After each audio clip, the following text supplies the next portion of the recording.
On KTN News. Now, the Speaker of the National Assembly, Justin Muturi, has oftentimes been called to intervene whenever committees wrangle over their roles in oversighting and investigating government institutions. The latest standoff involves the ongoing probe over the proposed takeover of Jomo Kenyatta International Airport by Kenya Airways. The chairman of the Watchdog Public Investments Committee, Abdul Swamad Nasir, clashed with his Transport Committee counterpart, David Kosing, over mandate.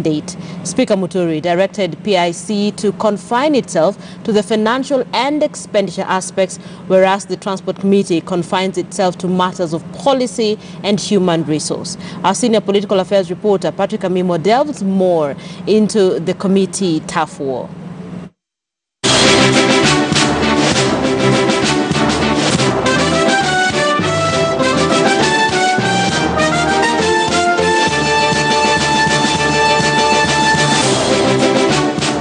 And I would want the chairman of the National Assembly Public Investments Committee, PIC, tabled a progress report of the inquiry into the proposed takeover of Jomo Kenyatta International Airport by Kenya Airways early February.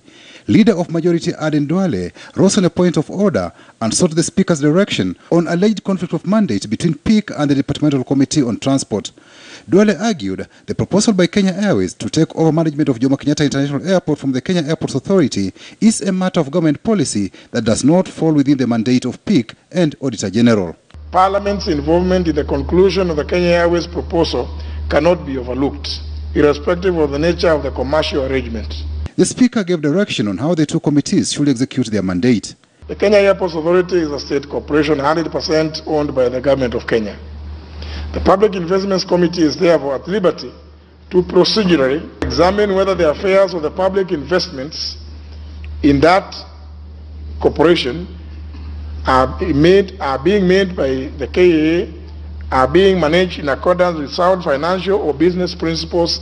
The Departmental Committee on Transport, Public Works and Housing is at liberty to proceed and inquire into the policy aspects of the commercial arrangement between Kenya Airports Authority and Kenya Airways. This week, the Transport Committee started its probe. The issue which is at hand about KQ and KAA is an issue of policy.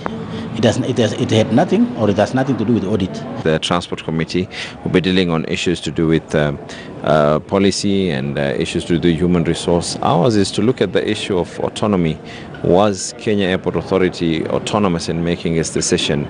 Since the 11th Parliament, committees in the National Assembly have often wrangled over mandate. The new constitutional arrangement has seen almost 60% of legislative work executed at committee level. By the way, some of these functions overlap.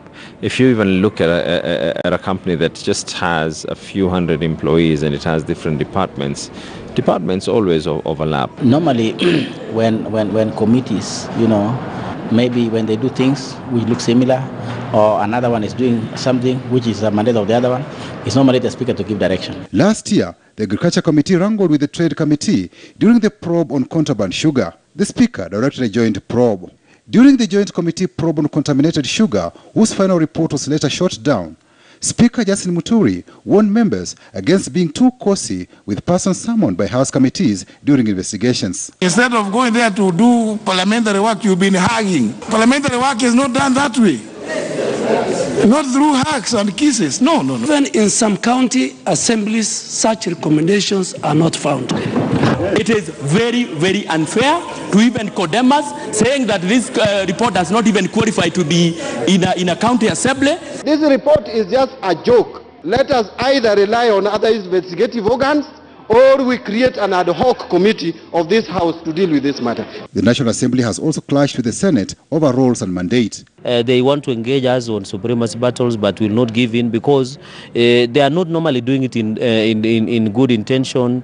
You remember when they tried to investigate the issue of sugar saga scandal, there were allegations that they received 10,000 shillings in the toilets. We have a problem between ourselves and National Assembly and Senate in terms of committees. The Senate has investigated the controversial Waraka land, the maize crisis scandal, and the controversial apron bases scandal at the Jomo Kenyatta International Airport, matters that the National Assembly committees were equally investigating. Senate appropriates money to counties and county governments. That is where they should restrict their oversight role. Everything touches counties. Everybody live in a county. So you can't say the functions that have been provided under the fourth schedule does not in any way affect the role of the Senate. A new approach may be required to minimize committee wrangles in Parliament over matters of great public interest. I wish the Speaker of the National Assembly and the Speaker of the Senate could come sometimes and use the concurrence approach. Like the way we were vetting the IG, it was both the Senate and the National Assembly. So if we take that trend, for example, if we are investigating Ruaraka issues, then the PAC of the Senate and the PAC of or PIC of the National Assembly could have worked together and ensure that that thing becomes a success. The intra-party wrangles within National Assembly's committees, together with the supremacy battles between the Senate and National Assembly, has seen delays in the legislative process, together with interference of the House agenda. Patrick Amimo, KTN News, Nairobi.